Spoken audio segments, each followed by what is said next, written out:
على بعد 10 أميال من المستعمرة في الطريق بنت اسمها فال في عربية نقل كبيرة بتنقل عدد من المسافرين، وهي ماشية بتبلغ إن في حاجة في الطريق لما بتشوف زي وحش عملاق واقف قدامها في نص الطريق. فال بتفتح النور اللي بيخلي الوحوش تجري وهي بتدوس على الوحوش وتمشي. المسافرين اللي ورا بيخافوا من اللي سمعوه، واحدة بتقول إنهم لو فضلوا هنا هيموتوا وبتطلع تجري تفتح الباب علشان تنط، لكن قبل ما تخرج حتى في وحش بيمسكها من راسها ومحدش بيشوفها تاني. فال بتحاول تقفل الباب تاني من عندها، لكن في حاجة بتمنع الباب يتقفل. بتقرر تشغل الوضع الأوتوماتيك وهي بتتجاهل كل صرخات أخوها اللي بيقول لها في السماعة لا، لكنها بتطلع فوق العربية وهي معاها مسدسات نارية وبتطلق النار عليهم، النار اللي بتعميهم وهي بتحاربهم. بتفتكر كل ده حصل في يوم الظلام الكبير اللي الشمس اختفت فيه وكل حاجة بعدها بقت ضلمة، ومن وقتها أي كائن حي بيفضل في الضلمة لأكتر من 10 ساعات بيتحول لكائنات بنسميها شيدز. العدوى بتبدأ في الأسنان وبعدين بتوصل للدم وفي الآخر بتوصل للعظام. لو لسه في مرحلة الأسنان ممكن ينقذك بتوجيه إضاءة قوية جدا على جسمك، لكن لو وصلت للدم فخلاص كده مفيش رجوع. زمان كنا بنقدر نفرق ونعرف الشيد اللي أصله كان إنسان من اللي أصله كان حيوان، لكن بعد 13 سنة من الظلام الشيدز اندمجوا مع بعض وكونوا فصائل جديدة. أسلحتنا ضدهم هي الأنوار الحارقة. لما فال بتكون وصلت لظهر العربيه وبتلحق الشيد قبل ما يقتل حد من المسافرين اللي بيهاجمها ويقعوا هما الاتنين من العربيه، والعربيه نفسها بتكمل في طريقها. القناع بتاع فال بيقع من على وشها وبتلاقي نفسها لوحدها في الضلمه ضد الشيد، واخوها بيتكلم في السماعه. استخدم الفلايرز الجديده اللي اديتها لك. فال بتساله انت كنت فين اليوم ده؟ امرو بيتعصب وبيزعق استخدم الفلايرز بسرعه، هو قريب منك جدا. لما فال بتطلع الفلايرز علشان تحرق الشيدز اللي قريبين منها جدا، وبعدين في اضاءات عملاقه بتحرق كل الشيدز الباقيين وتخليهم يهربوا، ونعرف انهم كانوا وصلوا على حدود المستعمره اللي عايشين فيها دلوقتي. اخوها بيقول ده كان قريب قوي على فكره. اخته بتساله انت كنت فين اليوم ده؟ امرو بيتعصب ما كنتش في مكان، انا كنت هنا زي ما انا على طول. لما الشمس اختفت العالم اتغير، وفي ايام الشيدز دمروا اغلب المدن. العالم ما بقاش فيه غير مدن وقرى صغيره اللي كانت عندهم مولدات طاقه ورياح وقدروا يعملوا اضاءات كبيره. دلوقتي مفيش مدن حتى، كلها يا دوب مستعمرات صغيره كلنا عايشين فيها. فال في مجموعه اسمها الفريمن، سائقين مهمتهم ينقلوا المسافرين من مستعمره للمستعمره الثانيه. لما بتدخل بيكشفوا عليها وعلى المسافرين بانهم يشوفوا اسنانهم، لما بيتاكدوا انهم بخير بيسيبوهم يدخلوا. فال بتروح علشان تاخد فلوس الرحله، وبعدين وهي ماشيه من المكان حد من المسافرين اللي كانوا معاها راجل عجوز وحفيدته بينادوا عليها احنا عايزين نأجرك في رحله. فال وقفت وردت انا بس باخد فلوس رحله كامله، فالا لو تقدر تدفع الثمن رحله كامله ما تضيعش وقتي. البنت الصغيره قالت مش مقدم طبعا، بس لما نوصل هناك هندفع لك اللي انت عايزاه. فال سمعت الكلمه دي وسابتهم ومشيت. العجوز قال احنا عايزين نروح مكان سري يعتبر ومحتاجين حد مميز زيك. فال برضو مش مهتمه، والبنت الصغيره بتقول له وريها يا جدو، علشان الراجل بيرفع كم القميص ويوريها اللي على ايده حرق من الشمس. فال بتلف وتقول انت فاكرني عبيطه وهصدق ان ده حرق شمس حقيقي؟ وده جالك منين؟ من مدن النور الخياليه اللي بيقولوا عليها دي ولا ايه؟ الراجل بيحاول يقول لها ان المدن دي حقيقيه وانه كان هناك من بس كام يوم، لكن فال مش بتصدق وبتسيبه تمشي. البنت بتقول لها احنا هنفضل موجودين في البيت في حاله لو غيرت رايك يعني. فال بترجع للبيت علشان تشوف اخوها اللي هو العالم واللي بيصنع اسلحه الضوء والفلايرز اللي بتستخدمهم في القتال ضد الشيدز. موري بيفضل يتكلم عن الفلايرز الجديده اللي هو عملها وازاي هي اقوى من قبل كده، لكن فال عايزه تتكلم في حاجه تانية خالص وبتقول له في حد قال لي انه شافك بتتسلل بره المستعمره. موري رد يبقى شافوا غلط. فال وريني انهم غلط. لما بتقرب منه علشان تجبره يفتح بقه وتشوف اسنانه وتعرف ان العدوى وصلت ليه، ولما لحقوش يعملوا حاجه هو هيتحول ويبقى شيد. وبتقول له يقعد بسرعه على الترابيزه اللي عليها الجهاز اللي بيستخدموه في علاج الحالات اللي زي كده، لكن قال انه لسه قايم من عليه اصلا. فال قالت له مش مهم اقعد دلوقتي تاني، وموري بيروح. فال بتقول له الفلايرز الاخيره اللي انت عملتها كانت اقوى فعلا. موري رد انا قلت لك. فال بتخلي اخوها ينام على الجهاز وتفضل قاعده وهي خايفه عليه جدا، وده اللي بيخليها تعمل حاجه غريبه جدا وتروح للراجل العجوز وهي بتقول له لو الفلوس ما كانتش هناك لما نوصل انا هقتلك بنفسي. العجوز رد انا عارف اسمي اوغسطس وحفيدتي اسمها بايلي، هنتحرك امتى؟ فال قالت له دلوقتي يلا لم حاجتك وتعالى. فال بتاخد اخوها في العربيه وبيتحركوا وهي بتطلع صوره لعيلتها قبل ما كل ده يحصل، وبعدها بتلبس القناع وتتحرك. في العربيه بايلي بتقول لجدها هل احنا كده بامان اخيرا؟ اوغست رد ايوه مفيش طريقه هيعرف بيها احنا رحنا فين المره دي. واحنا بنشوف راجل لونه اسود وجسمه كله متغطي بحاجه لونها اسود غامق جدا وبيدخل عند محطه السائقين. انا عايز اعرف العربيه الاخيره اللي اتحركت راحت فين مع الراجل العجوز والبنت الصغيره. بيلوزر بترد انا مش بدي معلومات عن السائقين بتوعي. الراجل الاسود رد انا اسمي بلاك توب بيل وانا متاكد انك تقدري تعملي الاستثناء. لما راجل ضخم جدا بيروح يقول له لو انت عندك مشكله مع مع فال يبقى عندك مشكله معانا كلنا، وبدلتك السوداء مش مبهره ولا حاجه. بيل قطعه، دي مش بدله، دي مواد مزروعه في جسمي بسبب عمليه صعبه ومؤلمه جدا. لو ما عرفتش تسيطر على اعصابك احيانا ممكن تحرقك زي كده. وهو بيحط ايده على راس الراجل الضخم ويحرق وشه، وبعدين بيبص على الباقيين. انا ما عنديش مشكله مع صاحبتكم، انا عندي مشكله مع العجوز. واحده سالته وهو عمل لك ايه؟ بالرد هو ما عملش حاجه ليا، هو عمل حاجه لينا كلنا، لانه بصوا كده ده الراجل اللي قتل الشمس واحنا عايزين نصطاده. بيوصلوا المكان السائقين عاملينه في نص الطريق، بيكون فيه انوار كتير علشان يبقى زي استراحه في نص الطريق. هو مش امان بالكامل بس ممكن يستريحوا فيه شويه. وفال بتروح بعيد عنهم شويه لما بيجي وراها اوجست ويقول انه عايز يتكلم قبل ما حفيدته تفضحه لانها ما بتعرفش تحفظ الاسرار. وبيحكي ان هو واخوه كانوا بيعملوا آلة علشان تشوف حاجات الضوء مش بيشوفها، لان الحاجات دي من زي ما تقول كده بعد تاني وبيتفاعلوا مع نوع تاني خالص من الضوء. انا واخويا افترضنا ان في 9 ابعاد للضوء، البعد اللي احنا فيه هو البعد الرابع. الآلة كانت المفروض تخلينا نمسك جزيئات من البعد الاول، البعد الاكثر صفاء وفيه نور اكبر بكتير، اللي فيه مصدر كل شيء. ده بعد فيه نور من الجنة. لكن تقريبا كده الآلة بتاعتنا مسكت الجزيئات الغلط، احنا فتحنا الباب لبعد مظلم. ودلوقتي انا وبايلي حفيدتي عايزين نصلح اللي عملناه وعايزين ننقذ العالم. وقبل ما يتحرك الراجل العجوز فال قالت له استنى، الشيتز اللي اتحولوا من حيوانات بيكون عندهم صفات من الحيوانات القديمة اللي احنا نعرفها. الكلاب مثلا بتشم ريحة السذاجة والخوف، وانت عندك الاتنين. ارجوك ما تتحركش علشان استخدمك كطعم لما في شيد بيهجم عليه فعلا. لكن فال كانت مستعده وهي بتضرب الشيد لانها كانت نازله هنا علشان تصطاده. وبعدها بتقول لاوجست انا شفت حروق شمس كتير مزيفه في حياتي، الحر اللي في ايدك ده معمول كويس قوي جدا، بس لو حقيقي كان زمان ايدك ورمت دلوقتي. انت ما كنتش موجود في اي مدينه من مدن النور الخياليه، انت كنت في مستعمره عاديه زينا. عايز تكذب على حفيدتك اكذب زي ما تحب، بس الافضل ليك ان لما نوصل الاقي الفلوس بتاعتي. فال بتروح تريح في العربيه وهي بتتكلم مع اخوها، بتشوف ايده وهي بدات تتحول، العدوى بتتحرك بسرعه جدا.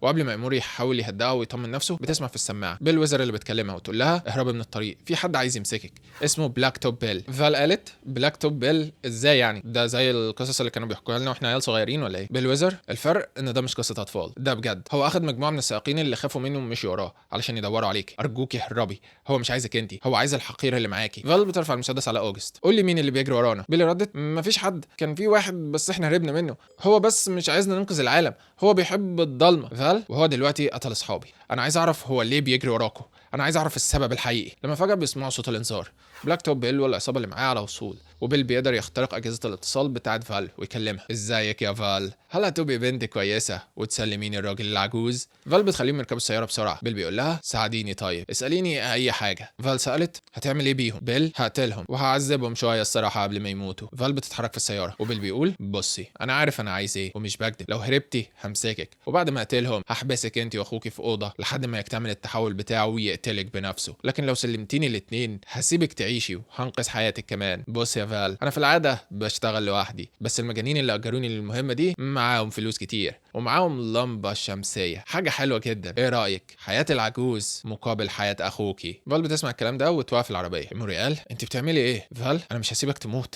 والراجل العجوز اللي ورا ده كذب علينا. اوجست لما لقى العربيه وقفت كلمها اسمعيني انا هقول لك الحقيقه، اي حاجه انت عايزاها ارجوكي. فال قد ايه من اللي انت قلته لي كان صح؟ اوجست رد اسمي اوجست وانا عالم وساهمت في صنع الاله اللي بوظت العالم فعلا، بس انا عمري ما وصلت لمدينه النور، انا طول الوقت كنت بهرب بحياتي زيك كده بالظبط، لكن مكان مدينه النور حقيقي وانت محتاجاها علشان تنقذي اخوكي. لما نوصل هناك انا هتكلم معاهم علشان يساعدوكي. فال قالت وازاي اتاكد انك مش بتكذب؟ اوجست قال لان الاله اللي صنعناها ما كانش فيه اي فرصه لانها تغلط، احنا فعلا وصلنا للبعد الاول من النور بس ما لقيناش الجنه اللي كنا بندور عليها، بالعكس لقينا أسوأ أنواع الجحيم والضلمة ومفيش رجوع من الوضع ده. فال سمعت الكلام ده وأخدت قرار وداست على زرار علشان ترمي قنابل ورا السيارة وتفجر الطريق وتخلي كل اللي جايين وراها يبعدوا عنها.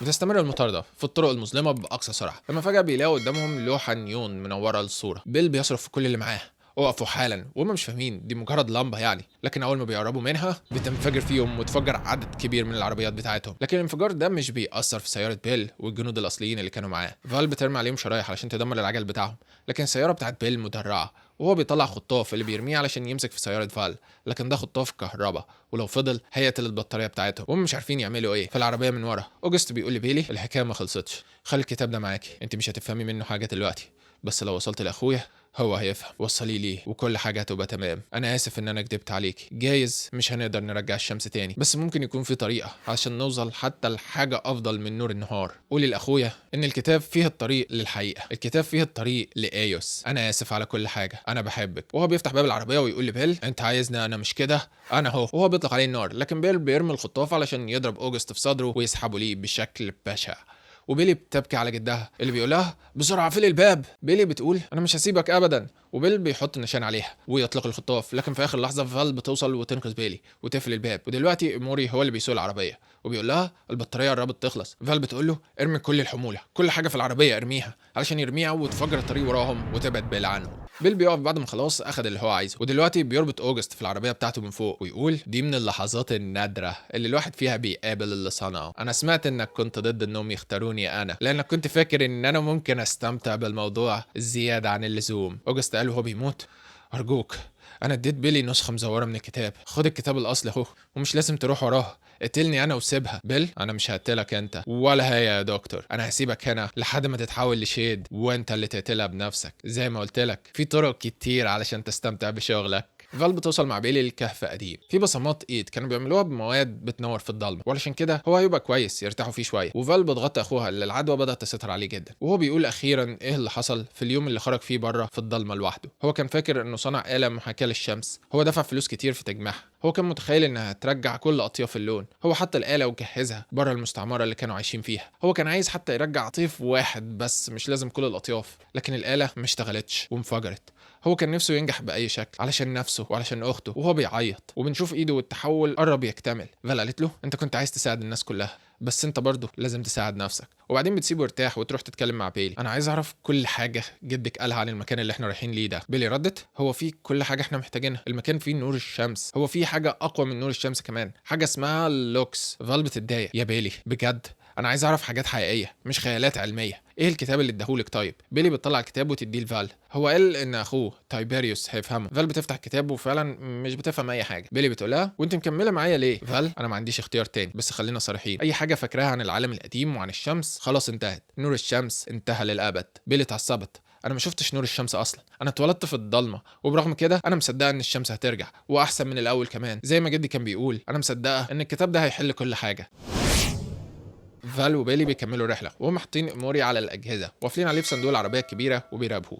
فال عارفه انه خلاص هيتحول، لكن هي حاطه كل املها على مصدر النور اللي شبه الشمس اللي قال عليه صديقها قبل ما الشيدز يغزو المستعمره اللي هو كان عايش فيها في المكان اللي هم رايحين ليه، واللي ممكن يبطئ التحول ويخلي اخوها يفضل معاه لوقت اطول شويه لحد ما اخيرا بيوصلوا للتيب تاون. فال وبيلي بيتمشوا بحذر، المكان ده كان مستعمره للبشر لحد من اسبوع تقريبا لما الشيدز دخلوا وقتلوا كل اللي فيه. هو هادئ بس جايز يكون في حد من الشيدز باقي، وهما بيتكلموا بيلي بتعلي صوتها شويه علشان في شيد بيسمعهم ويخرج يهاجمهم، لكن في اخر لحظه فال بتطلق عليه النار تقتله. خدي بالك ممكن يكون في تانيين زيه. الاتنين بيتحركوا لحد ما توصل للبيت بتاع صديقها، وجوه بتلاقي مصدر النور اللي كانت بتدور عليه. بيرجعوا للعربيه وبيفتحوا الباب بالراحه، لكن موري يتحول وعينه بقت احمر واصفر وبيقفز عليهم في منظر مرعب جدا.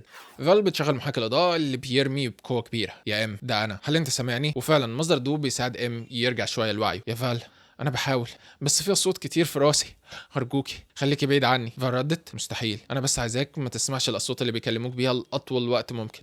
انت سامعني؟ بيكملوا الرحله لحد ما يوصلوا لمحطه الشحن وقود عشان يشحنوا العربيه. خلاص المسافه مش بعيده والشحن ده هيخلي العربيه توصل، بس فال بتحذر بيلي لو ما لقيناش اللي عايزينه مش هيكون في العربيه وقود كافي علشان نرجع، احنا هنبقى في نص اللامكان وهنموت. بيلي ردت انت بتقولي كده علشان هتسيبيني وتمشي. فال انا بقول كده عشان لو انت عايزه تقعدي هنا في غرفه مؤمنه وفيها نداء استغاثه، بيل ويزر هتيجي وتنقذك بسرعه. بيلي ردت لا احنا هنروح مع بعض. فال بتقول لها تمام المفاتيح معاكي مش كده، وهي بتسيبها تقود السياره هي، وبتقول لها بما انك انضميتي لينا لازم تختاري اسم اشاره، عاده احنا بنسمي نفسنا على حاجه احنا بنكرهها. وفي مكان تاني بلاك توب هيل بيكون في السياره بيتحرك ويتكلم الرئيس بتاعه. البنت معاه الكتاب الحقيقي بس ما تقلقش انا هجيبه منها واقتلها. الرئيس انا عايزك تخلص منهم احرقهم، المهم مفيش حاجه تفضل منهم زي ما عملت مع دكتور اوجست كده. بالرد اكيد. الرئيس ايه الصوت اللي عندك ده؟ واحنا بنشوف انه لسه رابط اوجست على سطح السياره بتاعته لحد ما تحول لشيد بالكامل وبيصرخ. بالرد على الرئيس ولا حاجه، ده صوت الهواء وهو بيخبط في العربيه بس. فال وبيلي بيكملوا الرحله لحد ما يكتشفوا قبل ما يوصلوا ان البطاريه انتهت انتهت خلاص، هما فاضل لهم مسافه صغيره وهيضطروا يمشوها. فال بتفتح كشافات العربيه العاليه وتتحرك، لكن لما بيوصلوا مش بيلاقوا اي حاجه. ده مستحيل، لكن هما ما عندهمش وقت للصدمه. لما بيلاقوا عدد كبير من الشيدز حواليهم، فال بتطلع السلاح وبتقول لبيلي خليك ورايا، وهي بتطلق بكل طاقتها. وبيلي بتستخدم النبله علشان تدافع عن نفسها. وسط قتال بيلي بتبعد عن فال لما بيكاد حد من الشيدز ينقض عليها، لكن فال في اخر لحظه بتلحقها، وبعدها ترمي قنابل غاز عشان ما يقدروش يشوفوا، وتقدر تقرب من بيلي علشان تحميها. بيلي قالت هم تقريبا بيتراجعوا، قنابل الغاز بتاعتك مش بتأثر فيهم. فال مسكتها بسرعة، دي مش قنابل الغاز اللعينة، الحاجة الوحيدة اللي بتخلي الشيدز العادية ترجع هي الشيدز اللي كان أصلهم بشر. وهما بيسمعوا فعلا أصوات غريبة جدا، وفي زي حاجة بتتحرك من بعيد. فال بتقول لبيلي غمضي عينك، لكن اللي بيظهر مش شيدز اخطر ولا حاجه، اللي بيظهر هو راجل وبيفتح زي باب سري كده بسرعه. تعالوا من هنا، انا اسمي تايبيريوس، انا اخو جاس، انتوا في امان دلوقتي. واحنا بنشوف ان ده اخو اوجست، واللي هو رسام كسل يرسم شخصيه تانية فرسم اوجست وقال لك ده اخوه. المهم تايبيريوس اخدهم واخد ايموري كمان معاه لمكان سري، وفال بتتحرك أليس في نفسها. واحنا بنتمشى انا بدات اشوف حاجات عمري ما تخيلت انها موجوده، حاجات ما شفتهاش من 13 سنه. انا شفت نور الشمس. تايبيريوس بيدخلهم لزي مدينه مليانه النور وناس كتير، وبيقول لهم يلا بسرعه لان ايموري خلاص التحول في مراحله الاخيره، وبدا حتى يتكلم بلغه الشيدز. وبعدين بيفتح باب على اوضه مليانه بالنور، نور من السماء، وكأن الغرفه دي من العالم ملهاش علاقه بكل الكوكب اللي الشمس انطفت فيه. وفي النص سرير، وفال بتصدق اخيرا ده هو اللوكس اللي بيلي قالت عليه. لكن ايموري في نفس الوقت مش بيكون قادر يقاوم اكتر، والتحول اكتمل وهو بيهاجم فال اخته وبيقفز عليها يرميها على الارض. فال بتحاول تحمي نفسها لكنه اقوى بكتير، والجنود في المدينه بيطلقوا عليه النار، لكنه كان اصاب فال اللي وقعت على الارض ومش بتتحرك. بعد وقت على السرير اللي كان في نص الغرفه تحت ضوء اللوكس، وبيفتحوا عينه علشان يتاكدوا انه صحي واغلب اثار العدوى راحت خلاص. والدكتوره بتقول ان ده رائع، مفيش حد قدروا ينقذوه بعد ما وصل للمرحله دي من العدوى قبل كده، بس ده بسبب ايموري نفسه اللي كان بيقاوم التحول بكل قوته. وبعدين بنشوف فال اللي رابطه ايدها والاجزاء اللي ايموري اصابها قبل ما يمسكوه ويحطوه في اللوكس. بيلي بتقول هو رجع يتكلم زينا، هو كان بيقول حاجه كده ستيل اثبت مش عارفه. فال قالت ده اسم الاشاره بتاعه ستيلز اثبت، هو بيكره الثبات، هو بيحب دايما يشتغل وهو بيتحرك. والدكتوره بتقول ان فاضل له ممكن يوم علشان يبقى شفي تماما من اثار العدوى ويرجع الطبيعي بالكامل. وبتقول ان تايبيريوس كان عايز فال تروح له اول ما تبقى مستعده عند تايبيريوس اللي بيراقب ايموري، وهم بيدرسوا حالته. هم كانوا بيحاولوا يترجموا وياخدوا قراءات في الفتره القصيره اللي اتحول فيها اللي ممكن تساعدهم يفهموا لغه الشيدز مثلا. فال بتقول انها عايزه تتكلم مع تايبيريوس. تايبيريوس طلب من اللي معاه يخرجوا، وفال قالت انها عايزه تعرف المكان ده عباره عن ايه. تايبيريوس رد الحقيقه انا ما اعرفش، انا بنيت المكان ولسه مش عارف ايه ده اسمه بريزم. ابويا كان دايما بيقارني باخويا، حتى هم سمونا اوجست وتايبيريوس على اسم اول وتاني امبراطور روماني. اخويا كان العبقري وكانوا بيحبوه اكتر مني، هو كان ليه معارف في كل مكان في العالم. بعد وقت ما قدرتش اتنافس معاه فبقيت انا الفلوس وهو العقل. قبل 15 سنه هو كلمني وقال لي انه بنى المكان ده وان في اماكن كتير زيه اتبنت حوالين العالم، وكل ما اساله عن السبب كان بيقول لي انهم بيحاولوا يجيبوا نور افضل من نور الشمس للارض، نور من الجنه. كام يوم قبل يوم سقوط الشمس قال لي اجي هنا واستنى لحظه الانطلاق، ودلوقتي انا واقف في العالم المظلم ده زيك بالظبط. فال اكيد مش زيي، النور اللي عندك في الاوضه ده مش معقول. تايبيريوس رد اللوكس بتاعنا ده ضعيف بالنسبه للموجود في بريمسس الثانيه، برغم كده هو قوي جدا وبيخلينا في امان، محدش هيتحول او هيموت. لو انت واخوكي عايزين تقعدوا هنا اهلا وسهلا، لو عايزين تتحركوا لمكان تاني براحتكم برضه، بس فكري في الاول. فال قالت انت تقصد ايه؟ تايبيريوس رد ابعدي شويه عن الزجاج اللي وراكي كده، وداس على زرار علشان اللي خلف الزجاج يبهر شيدز من البشر المتحولين. دول كانوا ناس يعرفوهم وعايشين معاهم بس ما قدروش ينقذوهم،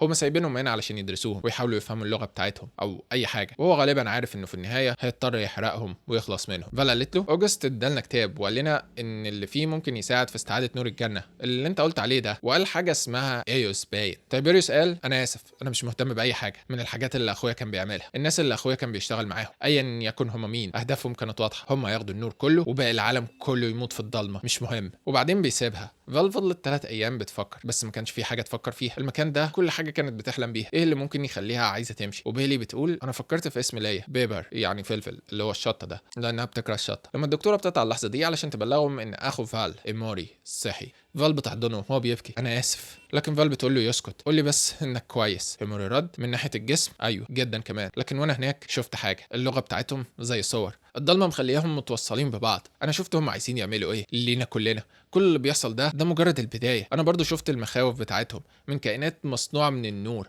او حاجه اسمها ايوس، الاعداء بتوعهم. انا كنت قادر اشوف كل ده. فال بتقول له هدي نفسك، انت محتاج ترتاح، والناس هنا مستعدين يخلونا نفضل عايشين هنا عادي. ايموري رد نفضل فين؟ فال اتعصبت. نعيش هنا في المكان اللي ممكن اخيرا ننام فيه مطمنين ونبطل نجري. ايموري رد انا ما قلتلكيش اللي حصل في اليوم اللي انا اتعديت فيه. انا حاولت اصلح الجهاز بتاعي بس انا ما نسيتش نفسي. انا كنت عارف كويس ان الوقت بيعدي بس انا فضلت احاول اصلح الجهاز برضه واحاول. فال وهي مصدومه يعني انت سبت نفسك تتصاب؟ ايموري انا بقول لك كل ده علشان افهمك ان مجرد النجاه مش هي الهدف بتاعي ابدا. انا حاولت وبحاول علشانك وعلشاني. انا صنعت اسلحه افضل ليك وهفضل اصنع، لكن الرحله دي خلتني اشوف الحقيقه، ودلوقتي انا مستعد اموت ولا اني اعيش كده. اللي انا شفته يا اختي هي حرب بين النور والضلمه، حرب من بدايه الكون تقريبا. انا فاهم انك عايزه تفضلي هنا بس انا ما اقدرش. فالا اتعصبت اكتر. بعد كل السنين دي انا عملت كل حاجه علشان احميك من الضلمه ومن نفسك ومن كل الخيال اللي انت عايش فيه ده، ودلوقتي احنا اخيرا وصلنا لمدينه سحريه فيها نور سحري ينقذك من انك تتحول لوحش. احنا نقدر حتى نجيب بيل ويزر معانا لو عايزين. وكل ده مش كفايه بالنسبه ليك؟ امال ايه اللي هيبقى كفايه بالنسبه ليك؟ امراد اعتقد الاجابه هي ان مفيش كفايه. فال مش بتقدر تكمل في الحوار ده وبتسيبه وتمشي وهي مصره على قرارها. احنا هنفضل هنا. فال اليوم ده نامت وهي بتفكر وتفتكر كل حاجه لما جت بيلي علشان تكلمها. بيلي قالت ان اهلها سابوها وهي دلوقتي لوحدها. هي مش عايزه فال تسيبها هي كمان. اوعديني اي مكان تروحي فيه انا هبقى معاكي. فال قالت لها انا بوعدك بيلي، بس عشان لو فكرتي تخدعيني انا سرقت مفاتيح العربيه بتاعتك احتياطي. فال بعد كده قامت واتحركت بدون ما تكلم حد. هي ماشيه ناحيه غرفه تايبيريوس لكن محدش كان متوقعها، وفال شافت صدمه عمرها. وتايبيريوس بيتكلم مع بلاك توب بيل. انت عايز ايه دلوقتي؟ بيل رد عليه اللي انت اجرتني علشان اعمله، افتح الباب وخليني اقتلهم كلهم.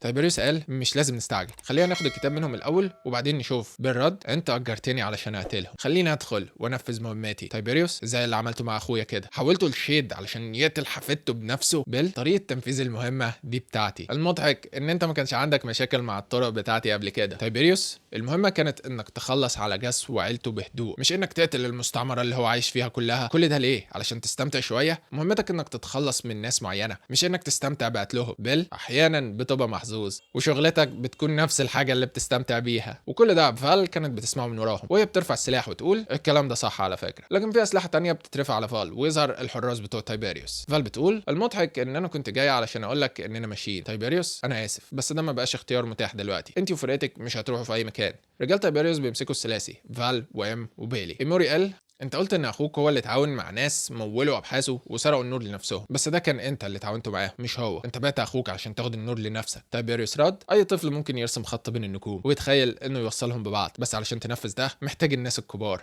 اللي بيعيشوا في العالم الحقيقي، العالم اللي في انقسام الذره مش مجرد اكتشاف علمي لكنه متعلق بالبلد اللي هتسيطر على العالم لاكتر من 50 سنه بعد كده، العالم اللي فيه اكتشاف علاج يقتل البكتيريا مش مجرد اكتشاف طب لمساعده الناس لكنه اكتشاف هيمول صناعه تساوي مليارات. انا وابويا وامي كبار والناس اللي مولوا البحث ده اكبر مني كمان، انا بس خليتهم يشوفوا اللي وصل له اخويا وهم استثمروا فيه وصنعنا قوه علشان تحمي الاستثمار ده. بلاك توب بيل وعصابته، وفي المقابل انا باخد جزء من الشمس لكن لسه في اماكن فيها اجزاء اكبر بكتير من الشمس اللي عندي هنا، والحاجه الوحيده اللي كانت بتقف بيني وبين اني اروح لمكان من الاماكن دي هي نعة الجس. كل اللي انا عاوزه دلوقتي هو الكتاب بتاعه، انا دورت في كل مكان، لو عايزه تقدري تسكني في المكان ده بعد ما انا امشي منه. قولي لي فين؟ فال قالت اوعي تقولي، خليه يكسر المكان ده على دماغه وهو بيدور عليه. لكن بيلي ردت هم تحت السرير، مش سريري انا، السرير اللي عالج ام. تايبيريوس بيقول للجنود بتوعه يراقبوهم وهو يروح يشوف الكتاب. لما بيمشي الحراس بيقولوا المكان مقفول مفيش غيرنا وانتوا الافضل ما تعملوش حاجه متهوره. ام رد انا مش عارف بس التهور ده لعبتي المفضله، وهو بيضرب جهاز في الارض اللي بيطلع ضوء قوي جدا يعمل حراس، وفي لحظات فال وام بيكونوا خلصوا على الحراس بس هم محتاجين خطه وفال عارفه هتعمل ايه. تايبيريوس بيوصل للكتاب ده هيبقى تذكرتنا لايوس. بيل سال وبالنسبه للهيبتاتونج الجهاز اللي بيتعلم لغه الشيدز. تايبيريوس رد الجهاز اتحط فيه اصوات كتير من اللي عملها ام لما كان تقريبا اكتمل تحوله، هو اتعلم حاجات كتير عن اللغه بتاعتهم، احنا ممكن ناخد الجهاز معانا ونبقى نجربه هناك. بيل لا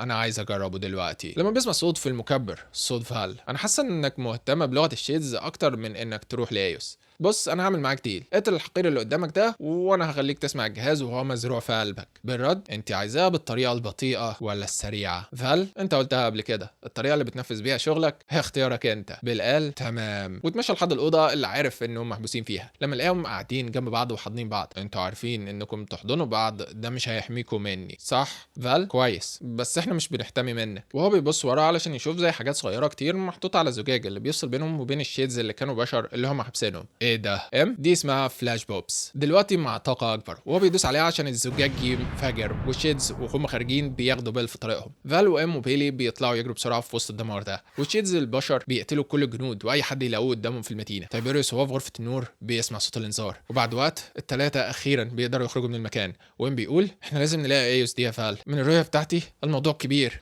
لكن في صوت بيقول لهم اقفوا، وبيظهر تايبيريوس. هل انتوا عارفين انتوا رايحين فين اصلا؟ هل معاكم خريطه، خطه، اي حاجه؟ وحتى لو وصلتوا هتعملوا ايه من غير الكتاب ده؟ انت فاكر انك علشان شفت حلم تبقى عرفت كل حاجه؟ هل انت عارف ايه هي ايوس اصلا؟ ايه هو نوكس؟ ايه هي بدايه الضلمه؟ انا اسف بس انت مش عارف اي حاجه. ووسط كلامه بيستغرب لما بيبصوا عليه بشكل غريب. تايبيريوس بيقول في ايه مالكو؟ واحنا بنشوف ايد عملاقه من وراه، وبعدها بيظهر جاس اللي بقى الشيد وهو بيقتل اخوه يقطعه نصين. الكتاب بيقع من ايد تايبيريوس وبيلي بتجري تمسكه. يا جدو شكرا. والثلاثه بيطلعوا يجروا علشان يوصلوا للعربيه، وبرغم ان العربيه ما فيهاش طاقه بس هم هيستخدموا الجاذبيه وهي بتحرر العجله عشان تنزل على المنحدر، والشيدز بتجري وراهم. وبيلي مرعوبه، طيب لما نوصل لاخر المنحدر هنعمل ايه؟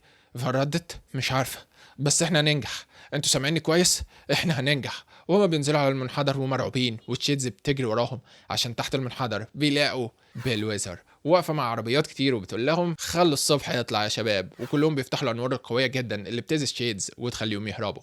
عند البريمس اللي اتدمرت بتاعه تايبيريوس، بيل بيقوم وهو بيتحرك بيسأل حد من الحراس اللي لسه فيه النفس بالعافيه الهبتاتونج فين؟ الحارس ورا الباب، بس ارجوك ساعدني. وقبل ما يكمل كلامه بيل بيطلق عليه النار يخلص عليه وبيوصل للباب. اوكي يا الشيدز الجميله، خلينا نتعرف على بعض اكتر. قدام مستعمرة درايف ان او مستعمرة الشاشات المضيئة بيقف فريق ساندوج. هما بيدوروا على اي حاجة ليها علاقة براجل اسمه اوجست، الراجل اللي كان السبب في قتل الشمس. ومن يومها اي كائن حي بيفضل بعيد عن النور لوقت معين بيتحول لوحوش اسمها الشيدز. لكن لما فريق ساندوج بيدخل مش بيلاقي اي حد، هو بس بيلاقي حيوانات لسه ما اتحولتش. وده شيء مش مفهوم، لو الشيدز هاجموا المكان مش هيسيبوا اي كائن حي عايش، ولو ما دخلوش يبقى فين كل الناس؟ لما بيسمعوا صوت ويطلع ان ده طفل كان مستخبي وبيحكي اللي حصل. الشيدز هاجمت المستعمرة فعلا، لكن ده كان غريب، هو اول مرة في حياته يشوف او يسمع عن اللي حصل ده. المستعمرة دي فيها انوار قوية وكأنها اسلحة بتحرق الشيدز، وبرغم كده الشيدز هاجموا باعداد كبيرة لدرجة ان في اعداد كتير منهم اتحرقت، لكنهم فضلوا يهاجموا لحد ما اخترقوا المستعمرة، وبعدها هم خطفوا الناس وبس. لكن ده غريب جدا، الشيدز مش بتخطف الناس، هم بينهشوهم ويقتلوهم. ايموري هو الشخص الوحيد اللي قدر يخف بعد ما عدوى التحول للشيدز كانت دخلته، وقال الناس كلها فاكرة ان الشيدز مجرد وحوش تفكيرهم بسيط، بس ده غلط. انا لما تحولت لواحد منهم قبل ما اخف عرفت انهم بيتواصلوا مع بعض وعندهم خطط واهداف كبيرة، وان دي حرب بين النور والضلمة. فال اخت ايموري الكبيرة وقادة الفريق بتقول مش وقت تفكير، لازم نمشي من هنا بسرعة. اول ما بيتحركوا بنشوف شيدز من الطيور اللي بتشوفهم وبيبداوا يجروا وراهم. وفي مكان تاني المجنون بلاك توب بيل بعد ما اخيرا قدر يسرق الهيبتاتونج، الجهاز اللي بيقدر يتكلم بلغة الشيدز، وبيلبسه. كلموني خلوني افهم. بيل مش بيفهم اي حاجة من الكلام غير لكن دلوقتي نوكس بقى جاهز. بيل بيصرخ ايه هو نوكس؟ انا عايز اعرف. لكن الشحن خلص والجهاز بيفصل قبل ما يسمع اي حاجة. بيل بيخلع قناعه ونشوف انه كان بيستخدم بطارية عربية ثبتها على الطريق، وهدد اصحابها علشان يشحن الهيبتاتوج.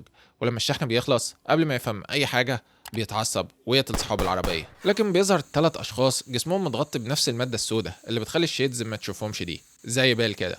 وهما بيرفعوا السلاح على بيل وبيقولوا له انت كان عندك مهمة بسيطة جدا بس انت بوظت الدنيا، ودلوقتي انت الهدف الاول للقتل عندنا. لكن بيل بدون كلام بيفتح عليهم النار من سلاح كان حاطه عند صدره، بيقتلهم كلهم بسرعة. اعتقد ان الطرق بتاعتي في الشغل مختلفة شوية عن المنظمة بتاعتكم. البنت وهي بتموت هم هيفضلوا يبعتوا ناس كتير مننا وراك، الموضوع مش هيبقى ممتع لو ما عملوش كده. وهو بيقتلها هي كمان. عند فري ساندوج اللي بيجروا بالعربيات بتاعتهم والشيدز بيطيروا وراهم، لما في مجموعة من الشيدز بيمسكوا عربية ويبدأوا يطيروا بيها لفوق، وبيل ويزر بتضطر تستخدم السلاح وهي بتضربهم بانوار قويه جدا لدرجه انها بتحرقهم، لكن العربيه اللي مسكوها بتقع وتنزل من فوق الكوبري في الميه. كلهم بيجروا علشان يشوفوا اصدقائهم. لا، لكن من الميه ستلاب ونيفل بيطلعوا وهم فرحانين، لكن قبل ما يطلعوهم بيظهر حوت عملاق من الشيدز اللي بياكلهم ويقتلهم. فري ساندوج بيقف وهو حزين، لكن فال بتقول يلا نصلح العربيات اللي اتضررت ونتحرك. مفيش قدامنا غير حل واحد. في شخص واحد هو اللي ممكن يكون عارف فين ايوس، بلاك توب بيل. واحنا بنشوف بيل اللي بيركب العربيه، لكنه بيكون اخد رؤوس الثلاثه اللي قتلهم وبيعلقها فوق العربيه بتاعته وهو بيتحرك في الطريق. في واحده من المستعمرات المحميه بنشوف سائق بيجري على رجله وهو بيطلب المساعده. هم ورايا. لما بيفتحوا ويدخلوه انت في امان دلوقتي، مفيش شيدز هتقدر تدخل وراك هنا. وبعد ما يدوله الامان حد منهم بيشوف دم على ظهره ويقول له لازم نعالجك، انت بتنزف. الراجل بيقول بس ده مش دمي انا. وفي ثانيه بيكون مطلع مسدس وبدا يطلق عليهم ويطلع رشاش تاني ويقتل كل اللي حواليه. ولما بيقلع القناع بنعرف ان ده بلاك توب بيل. في محطه الراديو فال واصدقائه بيروحوا، لان ده اللي بيكون عنده معلومات عن اللي بيحصل في كل مكان تقريبا، وممكن يكون عارف فين بلاك توب بيل. في الاول بيكون خايف يتكلم، لكن بسبب معرفته القديمه ببيل ويزر بيقول لهم ثواني هجيب الخريطه بتاعتي. في نفس الوقت ده بيلي بتحاول تتكلم مع ادم وتطلعه من الحاله اللي هو فيها بعد ما انقذوه من المستعمره اللي كان عايش فيها، لكن كل اهله والناس اللي كان يعرفهم ماتوا وبيبداوا يعجبوا ببعض. ويمورو بيقول من وقت ما خفيت وانا بحس ان بشكل ما في خيط من التواصل بيني وبين الشيدز لسه ما اتقطعش. كنت بسمع اصوات بس مش قادر احددها. الاصوات دي مع مرور الوقت بتعلى بس انا بحاول اتجاهلها، لكن بعد اللي شفته في المستعمره الطريقه اللي الشيدز اخدوا بيها الناس اللي هناك اعتقد ان الشيدز بيحاولوا يبنوا جيش. هما بيستعدوا للحرب. هابرد بيجيب الخريطه ويقول اللي هو عارفه. في اكتر من مستعمره الشيدز احتلوها اخر فتره بنفس الطريقه. هم خطفوا الناس اللي فيها وهربوا. فال بتشاور على مستعمره تانية. هابرد بيقول ان اللي حصل في المستعمره دي اغرب واغرب. في حد بلغ عن هجوم داخلي وبعدها الاتصالات والطاقه كلها في المستعمره قطعت، وكأن في حد سرق الطاقه او نقلها لحاجه تانية. فال بتقول ده اكيد بلاك توب بيل، انا متاكده. في مكان تاني في الضلمه في الخارج بنشوف مجموعه من الجيش القديم بتاع بيل، وهما بيلاقوا الرؤوس المقطوعه بتاعت الثلاثه اللي بعتوهم علشان يقتلوا بيل، لكن بيل قدر يقتلهم. قائد الجيش الاسود الجديد بيبلغ ده للرئيس بتاعه، والرئيس بيقول انا هعترف، ما كانش المفروض نختاره هو علشان يبقى القائد، كان المفروض يبقى انت من البدايه يا ويليام. ويليام بيرد اسم بيل يا ريس، انت وابويا الوحيدين اللي كنتوا بتقولوا عليا يا ويليام. الرئيس رد الفريق كان فيه 2 بيل، ما كانش ينفع نناديكم انتوا الاثنين بنفس الاسم. على العموم اقتل بيل وبعدها هناديك بالاسم اللي انت تحبه. في المستعمره اللي بيل اخترقها بنشوف اللي عمله. هو نقل كل الطاقه اللي في المكان للجهاز اللي بيتكلم بلغه الشيدز، وهو بيحط الجهاز على راسه. دلوقتي يا نوكس كلمني وريني انت ايه. وبيل فعلا بيبدا يتواصل معاهم ويشوف كل حاجه. ده اكبر من مكان متوقع. قول لي انت عايز ايه؟ انت عايز تيجي هنا ليه؟ نوكس بيبص له بعينه، وبيل مش بيقدر يتحمل اللي شافه وبيخلع الجهاز بسرعه وعينه بتنزل دم. يبقى ده اللي انت عايزه؟ علشان كده انت عايز تنزل للارض؟ وبعدها بيبص حواليه لما بتكون الشيدز اتدخلت المستعمره بعد ما قطع الكهرباء والانوار عنها. تمام، انت عايز تقتلني لان انا عرفت خطتك. وهو بيرمي السلاح بتاعه على الارض. تعالوا اقتلوني يا ملاعين. لكن بمجرد ما يقربوا منه في سلاح نور كبير بينفجر ويقتل الشيدز اللي قربوا منه. بيل بيقع والدم بينزف من كل جسمه. تمام، ده انت يا ويليام وانت عايز تقتلني مش كده؟ اللي انقذه بيرد عليه ايوه انا عايز اقتلك بأبشع طريقه، بس انا ما اسميش ويليام يا حقير. واحنا بنشوف فال واصحابها هم اللي انقذوه. بيل بيقول اقدر اساعدك بايه يا حبيبتي؟ فال تقدر تقول لنا فين مكان ايوس او هنقتلك ببطء؟ بيل بيضحك برغم الالم، وبيل اللي بتكره بيل جدا لانه قتل جدها بتقول ارجوك اختار انك تموت ببطء. بيل في اي يوم تاني كنت اختار الالم على ان ارضيكي، بس بعد اللي شفته انا اتكلمت مع ملك الشيدز، حاجه زي مقابله شغل كده. طول حياتي انا كنت بحس ان انا غريب عن العالم ده وكأني مفترس عايش مع الفرايس بتاعته، وكنت متخيل مع كل الظلام بتاع الشيدز ده ان انا ليا مكان هناك. بس الفكره ان العالم بتاع نوكس مفيش فيه مكان لاي حد مننا. انتوا مش مضطرين تهددوني علشان اقول لكم على مكان ايوس. في الحقيقه انا هعمل حاجه احسن، انا هنضم ليكوا. وبيلي ردد بعصبيه لا انت قتلت جدي. والباقيين قالوا لا انت قتلت عدد كبير جدا من اصحابنا. لكن يموري رد ايوه هو بيقول الحقيقه، انا قادر احس باللي هو بيقوله عن نوكس. بيل قال انا بعمل حاجات وحشه كتير بس انا عمري ما كنت كذاب، وبرغم ان انا مش عارف مكان ايوس بس انا عارف هنقدر نعرف منين. من المكان اللي حولوني فيه للشكل ده، من مصنع الفرقه السوداء. فال بتقتنع وتروح تفك الحديد اللي حوالين ايده برغم ان بيلي بتقول لها لا، لكن فال بتقول الموضوع اكبر مننا كلنا دلوقتي، احنا للاسف محتاجينه، وانتوا عارفين ده كويس، واي مشاكل لينا معاه ممكن تتاجل لحد ما نوصل لايوس، وبعدين نبقى نشوف.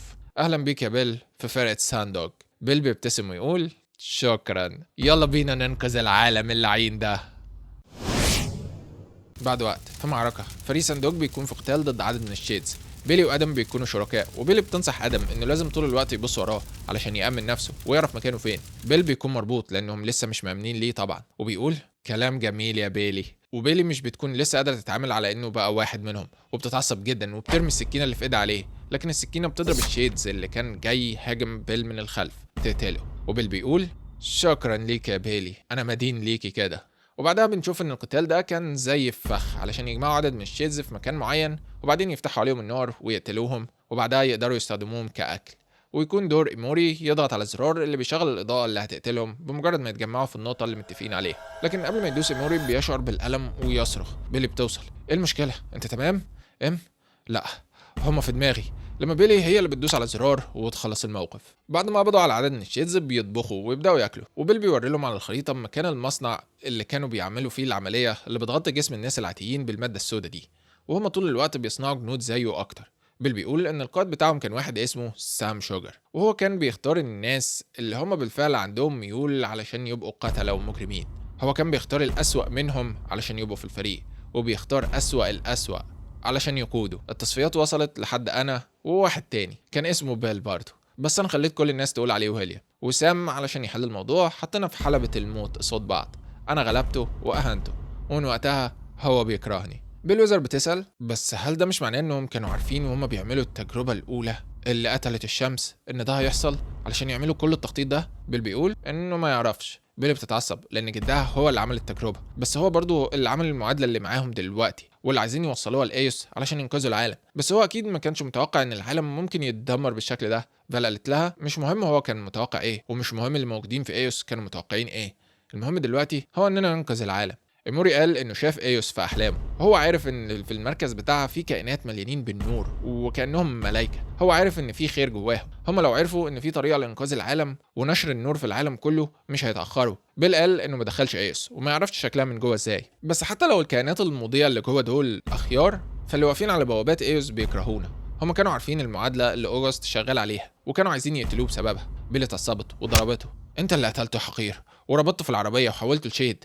بيل والدم بينزل من وشه. انا بس كنت بخلي الشغل بتاعي ممتع شويه مش اكتر. وبعدين لو عايزين تنجحوا في المهمه بتاعتكم دي لازم تبقي مستعده تلعبي ديرتي وتضربي تحت الحزام، لانك بالطريقه دي مش هتوصلي حتى 100 متر قدام المصنع. بعد كده بيتحركوا بالعربيات يكملوا الرحله، وهم في الطريق فجاه في قنبله بتنفجر تحت العربيه، لكن بسبب مقاومات الانفجار اللي حطها بيل في العربيه قبل ايام العربيه مش بتطير ومش بيموتوا كلهم، لكنهم بيتضرروا جامد. الكل يستعد، في حد بيهاجمنا. وبيل المربوط في شنطه العربيه بيقول ده ويليام، فكوني وانا هساعدكم. فال بتقول ان ده مستحيل يحصل، وويليام بيتوعدهم كل الأسلحة اللي في الكوكب دلوقتي مش هتقدر تحميكم مني. بيل بيقول الأسلحة بتاعتكم مش هتنفع مع عربيات ويليام، بس يا بيلي انت راكبة العربية بتاعتي، في زرار جنبك على طول دوس عليه. بيلي مش بترضى تسمع كلامه، وعربيات ويليام بترمي خطافات اللي بتسحب الطاقة من بطاريات العربيات بتاعتهم، وفريق ساندوج مش عارفين يعملوا حاجة. بيل بيفضل يقول يا بيلي يا بيبر دوس الزرار. بيلي بترفض، لكن فال بتقول لها اسمعي كلامه. لما بيلي بتدوس لكن ما بيحصلش حاجة. لا استني، في باب في العربية بتفتح، وبعد كده الباب بيخرج منه الشيدز كانوا بشر. هو كان حابس شيدز بشر في العربية طول الوقت، والشيدز بيهاجموا عربيات ويليام وتسمح لفريق ساندوج يهربوا. بيلي بتسأل بس هم الشيدز دول ليه صغيرين؟ فال بتقول لان دول اطفال، هو حبس اطفال في العربية لحد ما تحولوا للشيدز علشان يستخدمهم في موقف زي ده، هو مجنون. بيل قعد وهو مبسوط. انا عارف اللي انتوا عايزين تقولوه ليا دلوقتي، شكرا ليك. فريق ساندوج كمل الرحلة بعد ما خلصوا من الجيش الاسود اللي كان بيجري وراهم، وبيلي ما قدرتش بعد اللي شافته غير انها ترتاح. وهي نايمه فكرت في الشيدز الاطفال، هل هو حبسهم بعد ما تحولوا، ولا هل ممكن يكون خطف اطفال بجد وسابهم لحد ما حولهم علشان يستخدمهم في حاجه زي كده؟ واثناء التفكير ده بتسمع الصوت ازيك يا بيبر، وهي بتشوف قدامها بيل. انت ازاي هربت؟ بيل ما تغلطيش فيا بقى، اكيد مش القيود العبيطه دي اللي هتخليني محبوس هنا، انا بس كنت عايز اتكلم معاكي. انا عارفك انت من النوع اللي فاكر ان كل اللي حصل واختفاء الشمس ده علشان يخلينا في النهاية نبقى افضل وكل الكلام العبيط ده، لكن الحقيقة هي ان الناس بتتصرف بشكل كويس مع بعض لاننا محتاجين بعض علشان ننجو. لكن اول ما النور يرجع الناس هترجع تاكل في بعض تاني.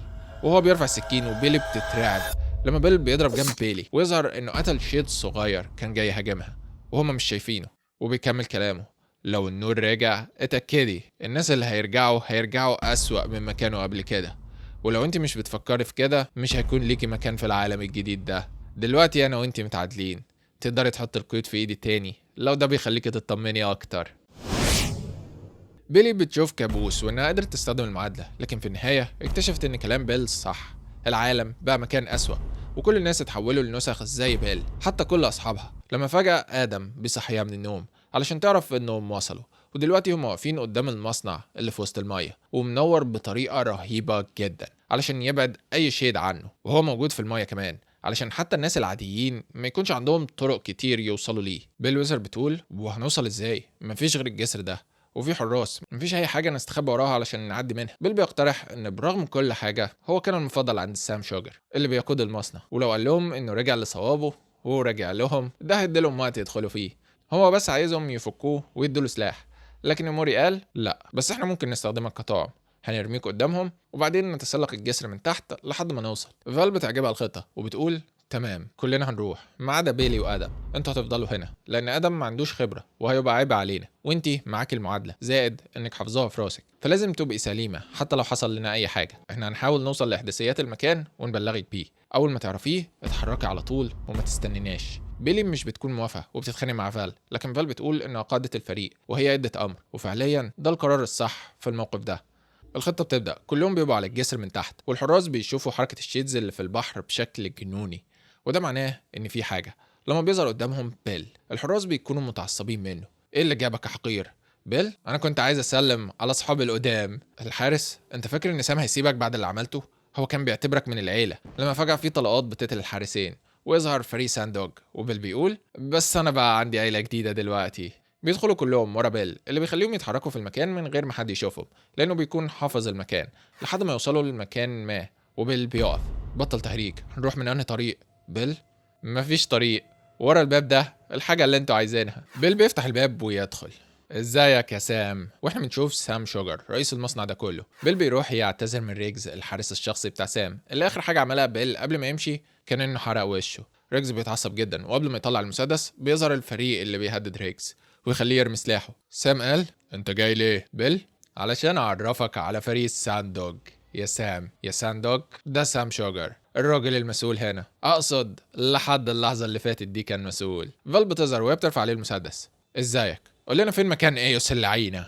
فال بتعرف المكان وتبلغ الاحداثيات لبيلي في الخارج، لكن بيلي وهي بره بتقدر تشوف ان فريق ويليام اللي كانوا بيجروا وراهم وصلوا دلوقتي. بيل بيهدد سام وريجز وياخدهم للغرفه اللي كان بيحصل فيها المصارعه هنا، وبيل بيضحك لما يسمع انهم بطلوا يستخدموا الاوضه دي بسبب اخر مره بيل دخل معركه فيها.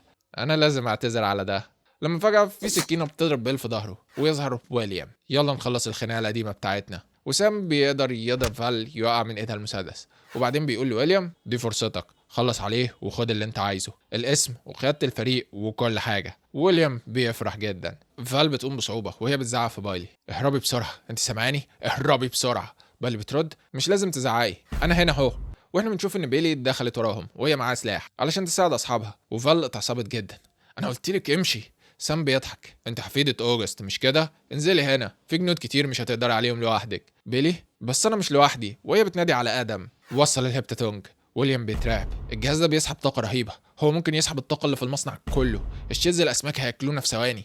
واول ما بيوصلها الانوار الخارجية كلها بتفصل وبنشوف الشيز الاسماك كلهم خرجوا من المية. وبيل بيضحك: هي دي بنتي.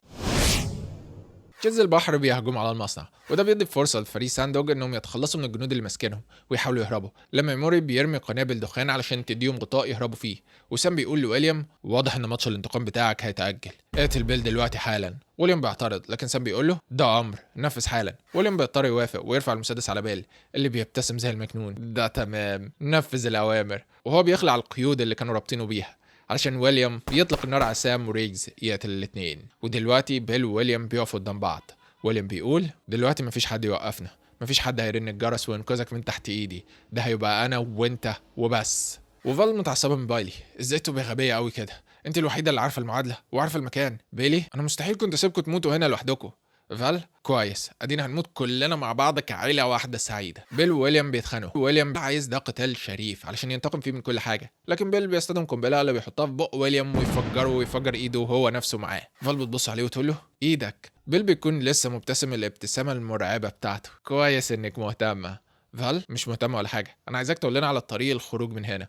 بيل من الغرفه دي وبعدها نجري على الجسر بسرعه جدا. بيلي بتحاول تكلم فال علشان تعتذر عن اللي عملته، لكن فال بتقول لها تسكت، كلنا بنحاول نساعد بالطريقه اللي نقدر عليها. لما فجاه بيل بيرفع المسدس على ايموري. الحقيقه انا مش بحاول اساعد. محدش بيكون فاهم بيل بيعمل ايه، وبيل بيقول انا جيت هنا علشان نعرف مكان ايوس برضه. قولي الاحداثيات بصوت عالي بقى علشان ام يسمعهم، وباستخدام الاتصال اللي بينه وبين الشيدز يقدروا يعرفوا المكان. فال بتزعق انت مجنون، انت اتكلمت مع نوكس نفسه، مع ملك الشيدز، انت عارف هم عايزين ايه، انت عارف هم عايزين يعملوا ايه فينا كلنا. بيل ايوه، بس الفكره ان انا وانتي عارفين الضلمه كويس. الضلمه هو المكان اللي الناس بتظهر فيه على حياتها اللي نفسها تبقى عليها قدام كل الناس، لكن ما يقدروش. نوكس مش شيطان جاي يقتلنا، نوكس جاي علشان يحررنا، وهو هيكافئ اللي يفهموا الكلام ده مننا. هو قال لي ان النور اللي في ايوس مش هيقدر يوقفه، وحتى لو يقدروا الناس اللي بيحموا ايوس مش هيسمحوا ليكي تقربي من المكان. لو قررتي تبقي معايا ومع نوكس هو هيحمينا كلنا، وهيبقى ليكي مكان مميز في المملكة بتاعته انتي واصحابك. فلو عايزة تنقذي صحابك يا بيلي قولي لي مكان ايوس. بيلي بترفض، لكن ادم بيقول ان هو كمان سمع الاحداثيات وهيقولها. هو عايز ينقذ اصحابه. هو شايف لما الشيدز هاجموا المستعمرة اللي هو كان عايش فيها، هو عارف ان مفيش حاجة هتقدر توقفه. هو بس عايز لما نوكس يوصل يبقى يفتكر ان ادم واصحابه هما اللي ساعدوه وانقذهم. وهو بيقول الاحداثيات، واول ما بيقولها بيل بيضربه بالنار يقتله. هتاكد ان كلامك يوصل لنوكس. وبيل بتصرخ من الزعل على ادم. بيل وهو ماسك موري بيتاكد انه يكرر الكلام تاني علشان ام يسمعه بوضوح والشيدز يقدروا يسمعوه من خلاله. وام بيحاول يقفل ودانه لكن مفيش امل. ام سمع والشيدز سمعوا، ودلوقتي وكان القوة في العالم كله بتتغير، وكل العالم حس بده. المكان اللي هما فيه بيبدأ يتكسر والشيدز هيدخلوا عليهم. بيل بيقول لفال دي آخر مرة هقولك إن أنا معجب بيكي، تعالي معايا وهتأكد إن يبقى ليكي مكان في العالم الجديد ده. ام بيقول لها اوعي. فال بترد اخرس بقى يا ام، وهي بتطلق النار على بيل وتخلي ام يبعد عنه. بيل بيتأثر بالنار بس السائل اللي بيغطي جسمه مش بيخليه يتأثر جامد، وهو بيقول تمام انا هخليك تندمي انك ما اخترتيش الفريق الكسبان، نوكس هيكافئ المخلصين ليه بس. وهو بيرفع عليهم المسدس، لكن فجأة في شيدز بيخترقوا المكان ويمسكوا بيل ويسحبوه، وكلهم بيجروا يستخبوا في الغرفة اللي قال لهم عليها بيل قبل ما الشيدز يقتلوه. لكن على باب الغرفة بيشوفوا سمكة شيد عملاقة جاي عليهم. كالي بيقف يحاول يدوس على جهاز الباب علشان يقفل الباب لكنه مش راضي يقفل. دوسوا خلاص على اي حاجه. كالي انا فعلا بدوس على كل الزراير. لما اخيرا الباب بيستجيب ويقفل في اخر لحظه. ودلوقتي هم متأمنين لدقايق مثلا وبعدها الشيدز هيخترقوا المكان وياكلوهم كلهم. بيلي بتقول انها اسفه، كل اللي حصل ده بسببها. فلا قالت لها ما تقوليش كده، احنا خليناكي انت بره علشان انت اللي تقدري تغيري، انت اللي عندك امل ان العالم يتغير. احنا بنسبه كبيره فقدنا الامل. كل اللي عايز اقول لك عليه انك ما تتغيريش ابدا. دلوقتي في خلال دقايق الشيز هيخترقوا المكان ويقتلونا كلنا. انا عايزك كل قنابل الدخان الانوار اللي معاكم اول ما يدخلوا هبقى طعم ليهم واخليكم تقدروا تهربوا. ام بيقول مستحيل انت هتموتي هنا. فال انا هاجي وراكم على طول بس انتوا اتحركوا الاول انا بوعدكم. واول ما يطلعوا بتقفل على نفسها الغرفه. انا اسفه يا ام، روحوا رجعوا النور. ام بيجري يخبط على الباب. لا يا فال افتح الباب، لكن خلاص وفجأة بتحصل انفجارات وفال بتفجر المكان كله علشان يقدروا يجروا على الجسر بسرعة، على امل ان الالهاء ده ما يخليش الشيدز تاخد بالها منهم وهم بيجروا. هم فعلا بيجروا لكن وسط الهروب في حد بيسقط منهم لكنهم بيكملوا، وفي النهاية المصنع بيغرق وفريق ساندوج بيكون هرب. بعد ما هربوا بيقعدوا حوالين النار. بيلي بتقول لام انا بس عايز اقول انا اسفة. ام هل قلت لك قبل كده انا ازاي اتصبت بالعدوى قبل كده؟ انا خرجت في الضلمة وقعدت هناك، دي اللحظة الوحيدة في حياتي اللي استسلمت فيها، لكن من بعدها وكل حاجة بنعملها احنا بنطلع النور من الضلمة. انت عارفة الطريق، يلا بينا نكمل اللي فال ضحت بحياتها علشانه وهما بيتحركوا علشان ينقذوا العالم. وتحت المية عند الشيدز اللي خطفت بيل بيظهر ان هما قتلوش بيل ولا حولوه لشيدز زيهم، هما بيعرضوه لحاجات غريبة وهو بيبتسم ويقول ايوه ايوه يا سيدي انا بسمعك، ايوه انا مستعد علشان اتطور. وبعد ما بيمشوا بص على المصنع اللي اتدمر في وسط المية بالكامل، والسائل الاسود اللي كانوا بيدمجوه مع الجنود علشان يبقوا زي بيل كده والشيدز ما يقدروش يشوفوهم ولا يتأثروا بالعدوى لما يقعدوا في الضلمة وقت طويل. السائل ده بيكون مغطي سطح المية، لكن فجأة من تحت المية بتخرج فال وهي جسمها كله متغطي بالسائل الاسود ده.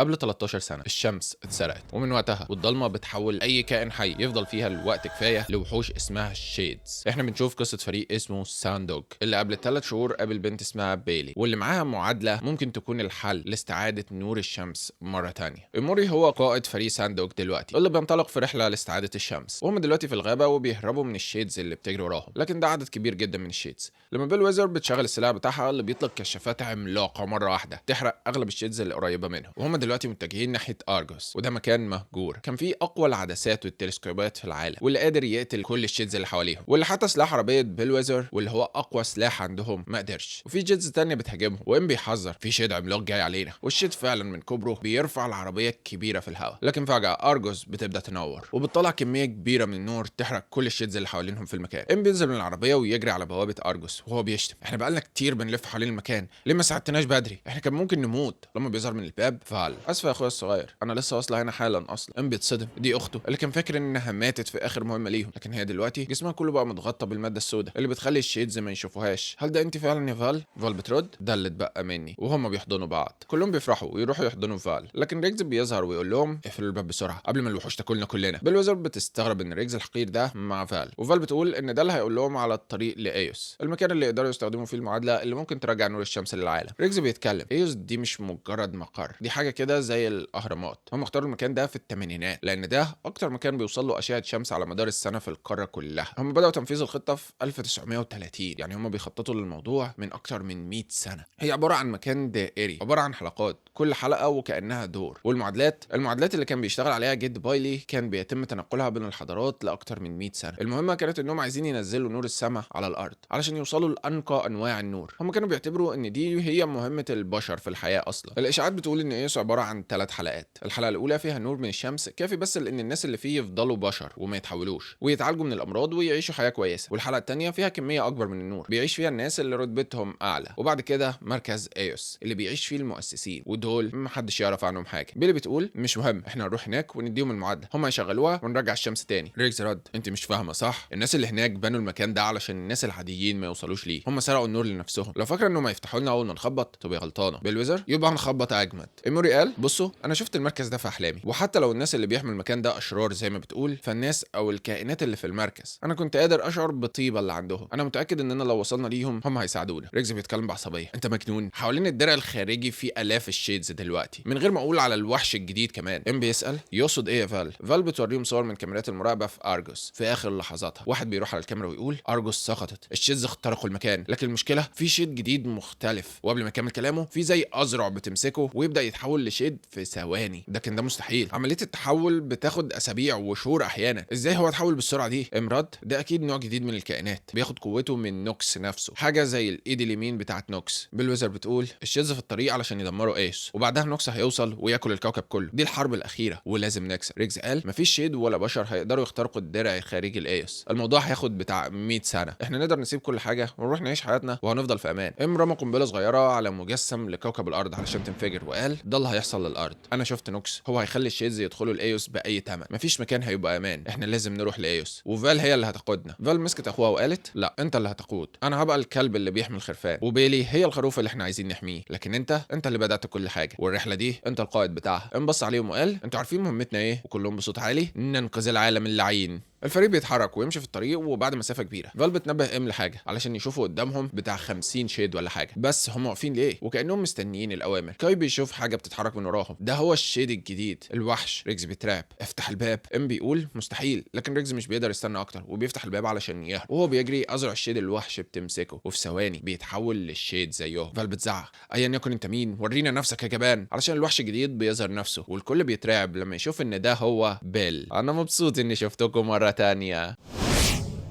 اخر مره شافوا فيها بيل حاول ينقلب عليهم ويقتلهم، لكن الشيد مسكوه والمفروض انهم كانوا قتلوه، لكن اللي حصل ده مختلف. وبيل بيقول: ايه نسيتوني ولا ايه؟ انا بس عملت قصه شعر جديده. الفريق كله محدش منهم مصدق اللي شايفه، هم شافوه وهو بيموت قدامهم كلهم. وبيل بيقول: معقول بعد كل اللي كان بينا مفيش حد هيفرح برجوعي؟ اوكي انا فاهم ان اخر مره حاولت اقتلكم كلكم، لكن ده كان النسخه القديمه مني، في حاجات كتير اتغيرت من وقتها. وهو بيحرك الازرع اللي زي الاخطبوط الجديده اللي عنده دي علشان يوقف العربيات بتاعتهم ويحكي اللي حصل. اخر مره شفتوني انا كنت الراجل الوحيد، كنت متخيل ان الافكار اللي في دماغي محدش مصدقها غيري، لحد ما قابلته نوكس ولقيت انه مؤمن بكل افكاري وبطريقه اكبر بكتير كمان. نوكس هو الوحيد اللي كان ممكن يبقى المعلم بتاعي، وعلشان كده وافقت على كل اللي هو عايزه، وفي المقابل هو غيرني، غير جسمي وكل حاجه وخلاني ابقى حاجه جديده، حاجه افضل. وانا هنا علشان اقدم لكم عرض. قال له طز فيك وفي العرض. بيل ما تبقاش كده، انت قافل دماغك ومنعنا من اننا نشوف اللي في دماغك. بس نوكس شاف عقلك قبل كده وانا شفت كل اللي هو شافه. بص يا الناس اللي في ايس دول بالظبط زي ابوك وامك اللي انت مش بتحبهم، لانهم سابوا باقي العالم يموت في الضلمه علشان ينقذوا نفسهم. هم بس حطوا احتمالات لايه ممكن يحصل وفضلوا واقفين وما اتحركوش. لكن انا ونوكس احنا زيك، احنا بعد ما بنحط احتمالات بنتحرك لقدام وبنبدا ننفذ. دلوقتي انا عايزكم تساعدوني ادخل ايوس، ونوكس هيتاكد ان كل واحد منكم يكون ليه مكان في نهايه العالم معاه، ولو رفضت هنحولك لشيد وتنضم لينا برضه، بس مش بارادتك. ولانك نسيت ان انا كنت ساندوج فانا عارف ان ما عندكمش غير سلاح واحد كبير في عربيه بيل ويزر واللي هي لسه مستخدماه. فين الرد بتاعكم بقى؟ امرد ده كان قبل ما نروح ارجوس، وانت عمرك ما كنت ساندوج حقيقي. اضربه يا كالي. وكالي بيستخدم السلاح الجديد اللي لقيوه في ارجوس، اللي بيضرب ضوء كانه الليزر قوي جدا اللي بيدمر كل حاجه. وبعد ما الدخان بيختفي والوضع بيهدى بنشوف اللي عمله السلاح، لان السلاح ده كسر راس بيل، وبيل واقف وهو نص راسه طاير وقال انا اعتبر ان ده معناه انكم بترفضوا العرض. خلال الوقت ده كان قدر فريق ساندوج يهربوا، وبعد ما بيعيدوا شويه فال بتقول لام اهدى، خف السرعه قبل ما تدمر الموتور، احنا بعيد عنه دلوقتي. وام بينادي على اللي معاه دلوقتي احنا قربنا جدا من ايوس، هي ممكن تظهر قدامنا في اي لحظه. وهما ماشيين فال بتتكلم مع اخوها ام وبتحاول تديله الدافع هيكمل الرحله، لما فجاه بيشوف حاجه ويدوس فرامل. وهما بيشوفوا درع عملاق وحواليه عدد مهول من الشيدز اللي بيحاولوا يخترقوه لكن مش قادرين. هي دي ايوس، لكن بالمنظر ده مفيش فرصه لانهم يقربوا من ايوس اصلا. فال قالت صح مفيش فرصه ليك، لكن انا اقدر، الماده اللي على جسمي بتخلي الشيدز ما يقدروش يشوفوني، انا هتحرك واحاول افتح لكم الطريق. بيل ويزر بتحذرها بس زي ما شفنا مع بيل لو اتعورتي اي تعويره بسيطه ونزل منك دم كلهم هيقدروا يشوفوكي. فال بتقول انها عارفه، لكن الاحداثيات مش بالظبط فوق الدرع، هي قبل الدرع بحوالي 100 متر ولا حاجه، ده معناه ان ممكن يكون في مدخل خفي ولا حاجه. فال بتمشي فعلا وكل الشيدز حواليها ما بيحسوش بحاجه. لما بتوصل المكان وبتحاول تدور في الارض على المكان السري اللي ممكن تدخل منه، في حاجه فعلا هنا، لكن ده بيبقى فخ زي اسلاك شائكه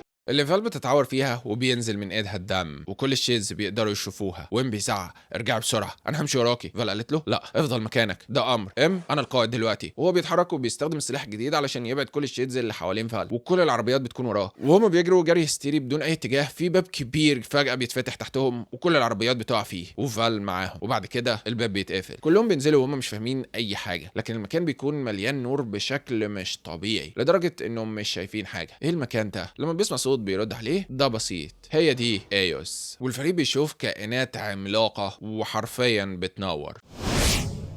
الفريق بيترعب وهم بيرفعوا اسلحتهم. واحد من الناس اللي بتنور بيقول انا اسف انا مش فاهم بس احنا انقذنا حياتكم، ده ما يخليكوش تثقوا فينا؟ بيبر ردت لا. والحيوانات الطائره الغريبه دي بتحاول تهاجمهم والفريق بيبدا يطلق عليهم النار. والراجل اللي بينور بيقول خلاص هم بس خايفين منكم امرد واحنا برضه. في الطريق اللي هنا احنا عرفنا شويه معلومات تخلينا ما نثقش في اي حد منكم. فال عرفنا انكم صنعتوا جيش من القتله المحترفين علشان يمنعوا اي حد من انه يعرف المكان بتاعكم هنا. شايفين النانو كربون اللي انا لابساه ده مش بيفكركم بحاجه؟ بالمختصر انتوا شفتونا كلنا علشان نموت في الضلمه وانتوا تعيشوا هنا في النور كله لوحدكم لحد ما بقيتوا عمالقه منورين، لكن احنا جايين نغير كل ده. جولدي رد انتوا مش فاهمين. بيبر احنا فاهمين كويس واحنا معانا المعادله اللي جدي عملها علشان ترجع النور في كل مكان لكل الناس، مش بس ليكم انتوا هنا يا حقراء، واحنا هننتقم ليه باننا نشغلها. الكائن رد تنتقموا ليه؟ انتوا مش فاهمين احنا بنحب اوجست. بيلي انتوا استخدمتوه وبعدها قتلتوه. الكائن لا اخوه تايبيريوس هو اللي عمل كل ده، لكن احنا كنا ولسه بنحب اوجست. احنا حتى عملنا الاي اي اللي بيدير المكان بناء على صورته، هو كان قلب مشروع ايوس كله. والاي اي اللي على شكل اوجست بيجي ويقف قدام حفيدته بيلي. تعالي معايا نشغل المعادله ونرجع النور للعالم. بيدخلوا بيلي بتبدا تضع المعادله في البرنامج علشان ايوس تشغلها، بتراجع كل حاجه وبتتاكد 50 مره وبعدين بتشغلها وهي بتنتظر النتيجه، لكن مفيش حاجه. بيلي بتقول انها اكيد غلطت في حاجه مثلا ممكن تجرب تاني، لكن فجاه بيحسوا بحاجه كده وكأن كل حاجه بتتهز، وفي السماء في كل مكان بتبدا تتفتح ابواب من النور. المعادله فعلا بتنجح لحد ما كل الانوار بتقف ومن كل فتحه نور بتتقفل وتظهر عين من عيون عيون نوكس، ودلوقتي العالم كله بقى مفيش فيه اي مصدر للضوء، حتى اللي كان في ايوس كلهم اتقفلوا ونوكس وصل للارض عشان الاي اي يقول كفايه كده. ويظهر ان كل ده كان محاكاه هو عملها لو شغل المعادله هيحصل ايه. هو جرب كل الطرق اللي ممكن يشغل بيها المعادله، لكن كلها بتنتهي بنفس الطريقه. تحقيق المعادله في الحقيقه مستحيل. اوجست كان بيقول ان دايما في توازن بين النور والضلمه، كل ما تحاول تجيب نور اكتر هيجي معاه ضلمه بنفس المقدار والعكس. قال وهو متعصب وانتوا كنتوا فاكرين ان التوازن اللي احنا فيه ده صح؟ شويه نور كتير ليكم انتوا وباقي العالم يموت في الضلمه. الكائن رد بكل برود ايوه، وبدا يحكي. العالم من بدايته وهو فيه قوتين دايما في خناق ضد بعض، النور والضلمه. من اول انفجار للنور، والنور بيوصل ينور الكواكب وينشر فيها الحياه، لكن مع الوقت الضلمه بتيجي وتقتل كل حاجه في الكوكب، وهكذا. الكلام ده هو الوضع المليارات السنين، كوكب ورا كوكب. محدش يعرف الطريقه بالظبط، لكن ده اللي بيحصل. الضلمه في الاخر بتحتل الكوكب مهما الوضع اتاخر، ولحد دلوقتي الكوكب بتاعنا الضلمه ما اكلتهوش بالكامل. عشان كده عملنا مشروع ايوس. احنا حسبنا ان العالم كان بقيله 50 سنه بالشكل الطبيعي قبل ما الضلمه تحتله، فعلشان كده وظفنا نفسنا علشان نجيب النور الوحيد اللي ممكن ينقذ العالم، اللوكس، اللي بيقدر يقتل نوكس وبيعكس الاثر السيء للضلمه اللي بتقتل وبتاخر كل حاجه بتلمسها. اللوكس ده بيجي ويطور كل حاجه بيلمسها، وعشان كده شغلنا المعادله بتاعه اوجست. خبينا نفسنا هنا واخدنا النور الوحيد اللي طول ما هو موجود نوكس مش هيقدر يقتل الكوكب بتاعنا، لان لو ما عملناش كده كانت البشريه كلها هتموت. هل لسه فاكر اننا الاشرار؟ امرد، انت قلت الكوكب كان فاضل له 50 سنه كمان، وانت قررت ان خلاص كده توقف فرصه اي حد من الجيل الجديد انه يلاقي حل افضل من التخلف اللي انتوا اخترتوه ده. هل انا شايفكم اشرار؟ ايوه. الكائن قال كفايه كده، احنا وضحنا موقفنا، ودلوقتي انتوا قدام حلين، يا تنضموا لينا وتعيشوا هنا معانا يا تموتوا. بيبدا يفكر ان كل المغامرات بتتكون من مراحل. الاولى بتكون لو، اللي بتحط فيها احتمالات، والتانيه بتكون ازاي، ودي اللي بتحط خطه فيها، والتالته بتكون ليه، اللي لازم تسال نفسك فيها وتراجع كل حاجه. ليه ما كنتش حريص كفايه؟ ليه ما خدتش بالك من ان حموله العربيه كانت زايده حوالي 200 باوند؟ ليه ما بصيتش على العربيه بعد ما هديت كل الاحداث علشان تعرف سبب الحموله الزياده؟ ليه سبته يدخل واحنا بنشوف من الشاحنه اللي سابوها بيخرج شيء اسود زي ذراع الاخطبوط اللي بيمسك واحد من الطيور، وبعدها بيخرج بلاك توب هيل وهو نص راسه مش موجود تقريبا، والطائر اتحول في ثواني لشيد. اخيرا يا ايوس، انا عجبني المكان ده.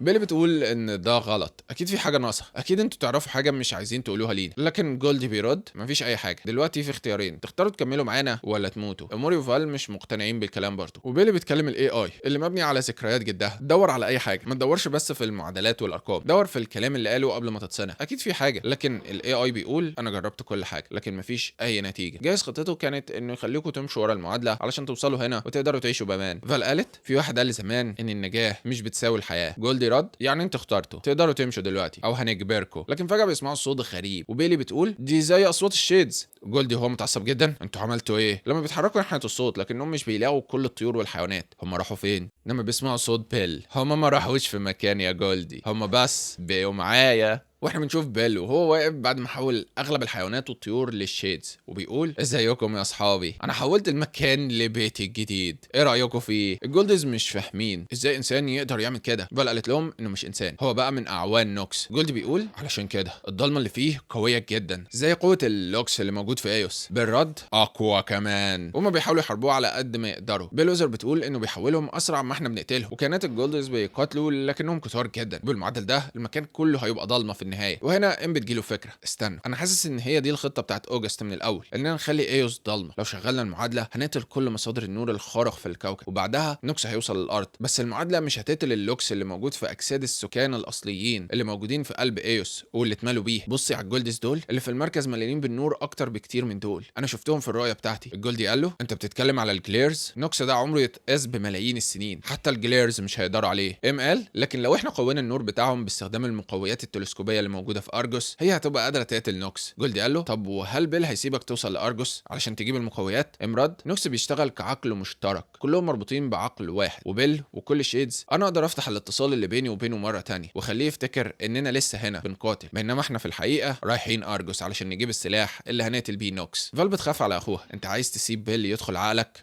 ايوه هسيبه يشوف اللي في عقلي وهكدب عليه. فال ده بيل اللي احنا بنتكلم عليه، هل هتقدر تكسبه في لعبه عقل؟ ايه اللي هيحصل لو ما قدرتش تخدعه؟ لو انا فشلت بيل هيعرف الخطه وهيبعت شيدز يدمروا ارجوس قبل ما نوصل هناك، ومش هيبقى عندنا اي فرصه للتغلب على نوكس، وعلشان كده ما اقدرش افشل. وهما بيوزعوا الخطط. هو هيروح ناحيه ارجوس وهيخدع الشيدز بانهم لسه في المعركه، وبيلي هتروح تشغل المعادله، وكالي وستينز هيستنوا لما المعادله تشتغل والكوكب يبقى ضلمه بالكامل، وهيروحوا ناحيه البوابه اللي وراها كليرز علشان يستخدموا اجسامهم اللي اتشبعت بالنور والوحيدين اللي يقدروا يوقفوا نوكس. بتبدا الخطه. فال بتسال اخوها انت مستعد؟ لا طبعا، بس مفيش حل تاني. وهو بيبدا، وبعد صعوبه كبيره فال وام قدروا يخرجوا من ايوس، ومفيش حد من الشيدز شافهم لان ام قدر يخدعهم، لكن بيل شاف اللي حصل، ودلوقتي بيبدا يتكلم جوه عقل ام. انت بتحاول تعمل ايه يا ام؟ انت فاكر انك تقدر تخليني ادخل علشان اشوف اللي انت عايزني اشوفه؟ بس انا هكسر دماغك واعرف انت بتخطط لايه. لكن ام بيفضل يقاوم بكل قوته. وفي نفس الوقت بيلي راحت علشان تشغل المعادله، وبعد ما جهزت كل حاجه بتدوس انتر، وفجاه الارض بتتهز من تحتها، وفي كل مكان بوابات منطقه بتنور كل حاجه. النور بيظهر وبيحرق في الشيدز ويأذيهم بشكل كبير، ومع الوقت بينور اكتر واكتر لحد ما تقريبا بيملى العالم كله. لكن بعدها كل بوابات الطاقه مره واحده بتتقفل، والضلمه بتسود العالم زي ما المحاكاه توقعت بالظبط. وجوه عقل ام بيخوض حرب ضد بيل اللي بيقول له انا جاي ليك، انا قربت جدا، خليني ادخل. لكن ام قافل عينه وبيتكلم بيل انا مش هسمح لك. بيل قال افتح عينك يا ام، انت خلاص خسرت. لما ام بيفتح عينه بيلاقي نفسه مربوط في كرسي على سكه القطر، وام بيقول ايه ده ازاي؟ بيل فوق يا ام، احنا في المرحله الاخيره دلوقتي، وانا هقول لك ايه اللي هيحصل. ده الوقت اللي هتموت فيه. واحنا بنشوف عربيه عملاقه جايه في وش ام، وبيل بيضحك بشكل جنوني.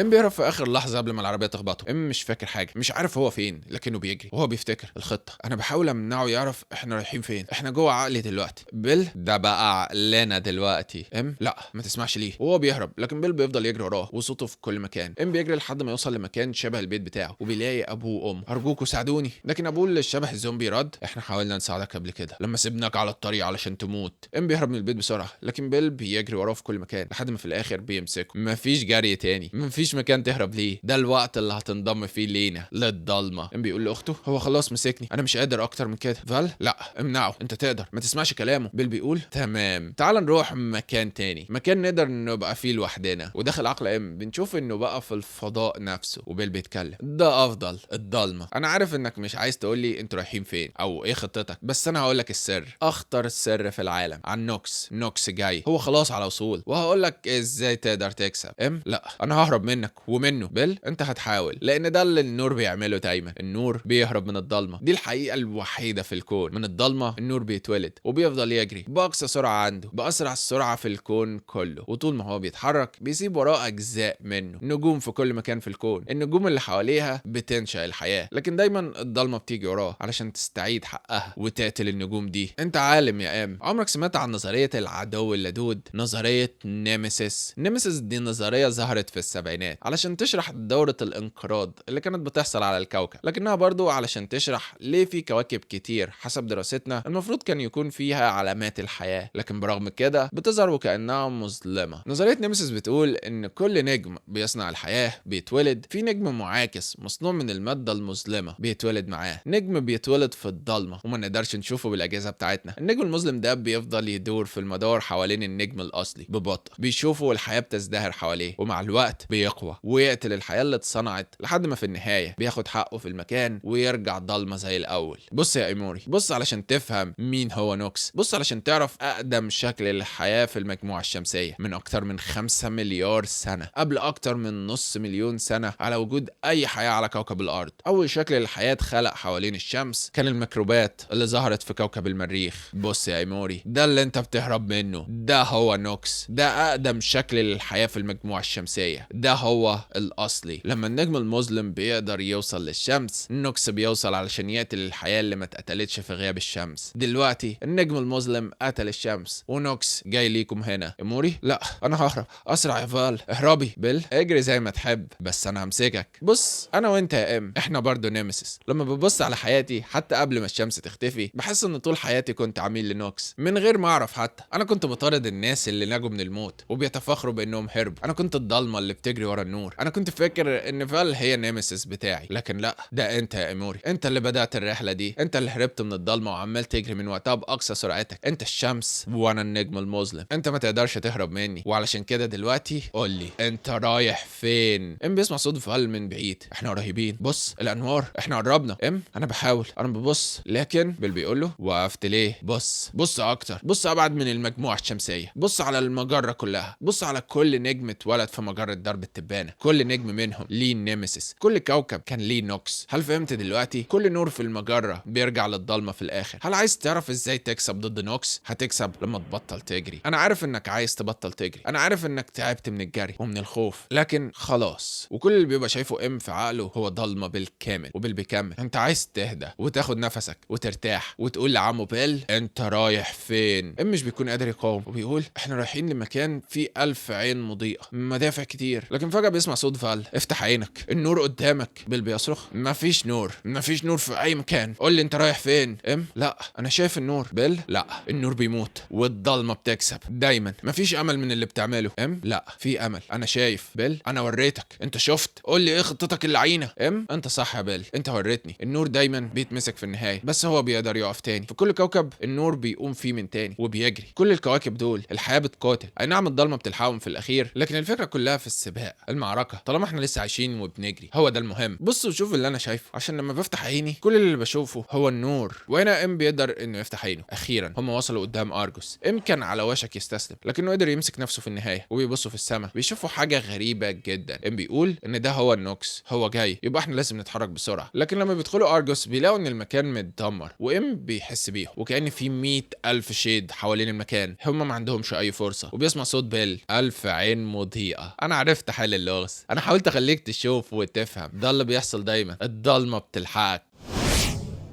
فال اول ما شافت المكان المتدمر قالت بسرعه يلا نمشي من هنا قبل ما الشيدز يشوفونا. لكن ام قال انهم اتاخروا، هم شافونا بالفعل، واحنا بنشوف الشيدز اللي بيظهروا ويحطوهم من كل اتجاه. فال بتقول له يستخدم الفلاش بومبس، لكن ام بيقول ان الشيدز قريبين جدا منه وهم كمان هيتاذوا لو استخدموه. اسمعيني يا اختي، انت لسه تقدري تهربي، البدله النانو كربون اللي على جسمك مش هيقدروا يشوفوكي، انت تقدري تهربي. فال ردت اخرس، انا مش هروح في اي مكان. والشيدز بيقربوا منهم اكتر واكتر، ولما الامل بينتهي فجاه في اصوات عربيات كبيره اللي بتكسر المكان وتضرب الشيدز بانوار عملاقه وتنقذه. وعن بيلي وكالي وبيل ويزر وجولدي اللي بيروحوا لعند البوابات اللي وراها موجود الجليرز، اكتر ناس امتصوا جسمهم تشبع من نور ايوس، النور الانقى في الكون. جولدي بيفتح البوابه وبمجرد فتحه صغيره بنشوف نور بيعمي كل الموجودين، وهم بيشوفوا كائنات جوه وكانهم مصنوعين من النور. هم دول اخر امل للبشر. بيلي بتقول ازيكم، احنا فريق ساندوج واحنا عايزينكم تساعدونا. الجليرز بيمدوا ايدهم، لكن فجاه الباب بيتقفل بقوه. بيل ويزر بتلحق تنقذ بيلي قبل ما الباب يقفل عليها، ويظهر بلاك تو بيل وهو جسمه متدمر ومتصاب اصابات كتير جدا. وبيقول انا اسف بس الحفله دي للناس الفي اي بي بس. بيل بيقف قدام الباب ويمنعهم من انهم يوصلوا للكليرز. وجولد بيقول انه هيهاجم بيل، هو عارف ان ما عندوش فرصه، وبيقول لهم اهربوا بسرعه، مفيش اي طريقه نقدر نوصل بيها للكليرز دلوقتي خلاص. وفعلا بيل بيقدر يضرب جولدي يقتله في ثواني. كالي بيقول انهم حتى مش هيقدروا يوصلوا للباب اللي يهربوا منه، وبيقرر يقفز ويضحي بنفسه وهو بيمسك بلاك توب بيل علشان يديهم وقت يهربوا. يا ستينز، برغم كل حاجه، برغم نكتي الوحشه وكل المشاكل اللي فيا، بس انا بحبك وهفضل احبك. وبعد ما بيقع بيكونوا ركبوا الاسانسير وبيشوفوه وهو بيتحول لشيد، لكنهم بيكونوا قدروا يهربوا. وهم بيهربوا بيسمعوا صوت في السماعه، ده صوت فال. انت رجعتي؟ فال بترد ايوه، ومعايا اصحابي القدام من السواقين و10 مدافع مكبرين ضوء اللي لقيناهم لسه شغالين في ارجوس. بيلي بتقول ان بيل حبس الجليرز ومفيش قدامهم غير السكان المنورين العاديين. هل ده هيبقى كافي؟ بيل بيقول انه ما يعرفش، بس لازم يحاولوا. وفي سائق من اللي معاهم بيقول لهم يا جماعه حد يقدر يقول لي ايه الشيء اللي قدامنا ده؟ فال بترد ده اللي احنا جايين علشانه، ده هو نوكس. واحنا بنشوف نوكس وقد ايه هو عملاق لدرجه انه اكبر من ايوس كلها من بره اصلا. ام بيقول انه مش عارف اذا كان كل الحاجات اللي معاهم ممكن تاثر فيه اصلا. السكان المنورين قالوا هل هينفع لو طلعنا كل الطاقه المتخزنه في اجسامنا مره واحده؟ بيل بس ده هيقتلكم. المنورين قالوا اموري كان عنده حق، احنا هربنا وفقدنا الامل في البشر بسرعه كبيره، وما اديناش فرصه لاي حد يدور على حل، وما ساعدناش اي حد. المره دي لازم نضحي بنفسنا علشان نساعد باقي الناس. ام فاضل مشكله واحده، المدافع اللي جوه متدربه على انها تتوجه لحاجه مضيئه. فال سيبوا للموضوع ده، ونطت على طول من العربيه. ام فضل ينادي عليها ارجعي انا القائد دلوقتي، ده امر. فال وهي بتجري انت قلتها قبل كده، هم ما يقدروش يشوفوني، استنى الاشاره بتاعتي. وفجاه وهم مستنيين بيل بيخرج من تحت الارض. انتوا افتكرتوا انكم سبتوني تحت ومش هعرف اطلع؟ لما فجاه في عربيه بتخبط من ورا، وام بيقول له كنت بتقول حاجه يا بيل. لكن بيل بيقدر يعدل نفسه وهو في وش ام. ايوه ازيك يا ام، ازيك يا اخويا، انا مبسوط وانا بشوف تجربتك دي والخطوات والهبل اللي بتعمله في دماغك. ام رد ايوه، واخر خطوه في التجربه هتبقى بانك تروح على طول للجحيم. بيل قال احنا في تاني مرحلة من مراحل التجربة، مرحلة التفسير. انت خلاص اقنعت كل الناس وكل العالم دلوقتي ماشي وراك وورا خطتك. انت خليت نوكس ينزل الارض. اهلا بيك في المرحلة الاخيرة يا ام، المرحلة اللي هتتعرف فيها بعد كده على انك كنت اكبر خيبة امل للبشرية في التاريخ. امك كانت عارفة اكتر من اي حد، هي سابتك وهربت. قولي هي كانت بتجري بسرعة ازاي؟ انت حتى ما لحقتش تقرا اخر رسالة كتبتها ليك، كانت عايزة تقولك ان انت غلطة، ان انت ولا حاجة. فال بتسمعه في السماعة وبتقول ما تسمعش كلامه يا ام، ماما ما سابتناش وهربت. هي مشيت لانها كانت اتعادت وما كانتش عايزة تضطر تأذينا، هي كانت عايزة تتحسن وبعدين ترجع لنا. هي كانت فاكرة انها ممكن تتعالج. انا كنت فاكرة انك قريت الجواب قبل ما ترميه، لكن انا مسكت الجواب وقريته. هي قالت ان انت السبب، ان هي عندها امل تتعالج، ان انت السبب في انها تصدق ان في امل. التجربة وكل اللي احنا وصلنا ليه كل ده بسببك انت، بسبب شغلك وبسبب طبيعتك. بيل ده اي كلام، العالم هيموت النهارده بسببك. ام بيطلع المسدس بتاعه وبيل بيكمل كلامه، لان في النهاية كلنا عارفين ان العالم كله كان هيبقى افضل لو انت مت في حادثة العربية وانت صغير. لكن ام بيقدر يضرب طلقة يفجر بيها راس بيل، وفال بتكون وصلت وقدرت انها تحط المتفجرات حوالين جسم نوكس، المتفجرات اللي هتكون الهدف بتاع التلسكوبات. وكل السكان المنورين بيستعدوا ويطلعوا الانوار بتاعتهم، والتلسكوبات بتشتغل كمان علشان تضاعف قوة الانوار 100 مرة. وفعلا بنشوف ان الموضوع بينجح. نوكس بيتأثر من الطلقات الكتير لدرجة ان النانو كاربون اللي حوالين جسم فال بيتكسر. لكن برغم كل ده فال بتقول ان كل ده مش كفاية، لكن دي اقصى قوة، ايه اللي ممكن نعمله تاني؟ بيل بيكون واقع على الارض وهو بيضحك. شفت، انا قلت لك انت فشلت، زي ما قلت لك بالظبط، الضلمه دايما بتكسب. لكن ام بدا يزعق. كل الناس في حاجه غريبه بتحصل، ومن تحت الارض تحت بيل في نور بيكسر الارض ويحرق بيل بالكامل، ويظهر الجليرز اللي فضلوا يحفروا لحد ما طلعوا من تحت الارض، وبيضيفوا النور اللي متخزن جوه اجسامهم للهجوم. ونوكس فعلا بيبدا يتاثر لحد ما بيقدرش يتحمل اكتر من كده ويطير يهرب من الكوكب كله. ام بيطلع يجري يدور على اخته، واخيرا بيلاقيها بخير. احنا كسبنا، احنا انقذنا العالم كله. وهو بيحضن اخته وكلهم بيفرحوا ويحضنوا بعض، وهما بيشوفوا النور بينور وكل الشيدز بيبداوا يموتوا، وبعدين بيبصوا ناحيه السماء على الشمس. دي اجمل حاجه شفتها في حياتي. هل الشمس طول عمرها كانت حلوه كده؟ وبس كده، متنساش تعمل لايك، اشترك في القناه، ما كان رايك سيبه في كومنت. اتمنى تكونوا استمتعتوا. وكان معاكم احمد ايه، وكده كفايه.